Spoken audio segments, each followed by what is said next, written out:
দীর্ঘ ২৫ বছর পর বাংলাদেশকে বাদ দিয়ে ৪৮তম আন্তর্জাতিক কলকাতা বইমেলা শুরু হয়েছে। ২৮ জানুয়ারি থেকে শুরু হওয়া এই বইমেলা চলবে ৮ ফেব্রুয়ারি পর্যন্ত।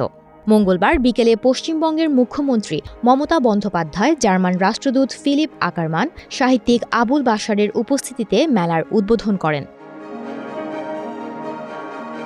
কলকাতা আন্তর্জাতিক বইমেলা বাংলাভাষী পাঠকদের জন্য বেশ বড় একটি উৎসব। বাংলাদেশের লেখকদের সগৌরব উপস্থিতি থাকত এই মেলায়। কলকাতার বইপ্রেমীরা ছুটে যেতেন এপার বাংলার লেখকদের বইয়ের টানে। দীর্ঘ এই প্রথায় ভাটা পড়েছে এবার। কলকাতার বইমেলার আকর্ষণ হিসেবে থাকত বাংলাদেশের কোনো স্থাপত্যের অনুকরণে তৈরি বিশাল প্যাভিলিয়ন, এবং পাঠকরাও অপেক্ষা করে থাকতেন লেখকদের নতুন নতুন বইয়ের জন্য। এবছর বাংলাদেশের অংশগ্রহণ না হওয়া নিয়ে আয়োজক সংস্থা পাবলিশার্স অ্যান্ড বুকসেলার্স গিল্ডের সভাপতি ত্রিদীপ কুমার চট্টোপাধ্যায় বলেন, অংশগ্রহণের জন্য একটি দেশকে আনুষ্ঠানিকভাবে আবেদন করতে হয়। এবছর বাংলাদেশ তা করেনি।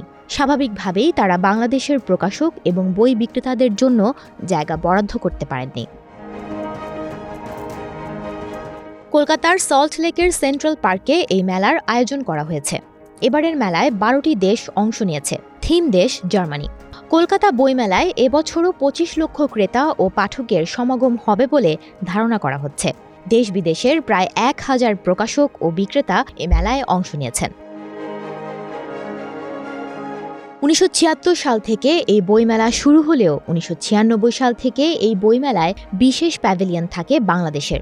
কোভিড ও ময়দান সংক্রান্ত জটিলতার কারণে কয়েকবার বইমেলা আয়োজিত হয়নি। তাছাড়া প্রতি বছরই বাংলাদেশ তার বিশাল বইয়ের সম্ভার নিয়ে পৃথক প্যাভিলিয়ন আলো করে থাকে। তবে এবারের চিত্রটা বেশ ভিন্ন। গত বছর বাংলাদেশের সাবেক প্রধানমন্ত্রী শেখ হাসিনা আন্দোলনের মুখে ক্ষমতাচ্যুত হওয়ার পর ভারতে আশ্রয় নেয়, এবং বাংলাদেশের হিন্দু সংখ্যালঘুদের ওপর আক্রমণের ঘটনার পর এই দুই প্রতিবেশী দেশের মধ্যে সম্পর্কে টানাপোড়েন তৈরি হয়।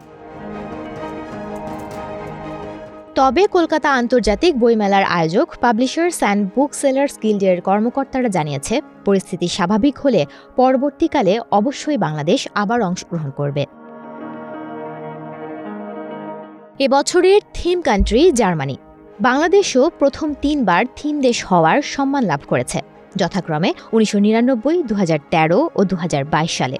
যুক্তরাষ্ট্রকে থিম কান্ট্রি করা হয়েছিল ২০০৮ সালে। তবে সেবার মেলা স্থগিত হয়ে যায়। ২০১১ সালে আবার যুক্তরাষ্ট্রকে এই বিশেষ সম্মান দেয়া হয়। সুমনা মোস্তফা, প্রবাস খবর।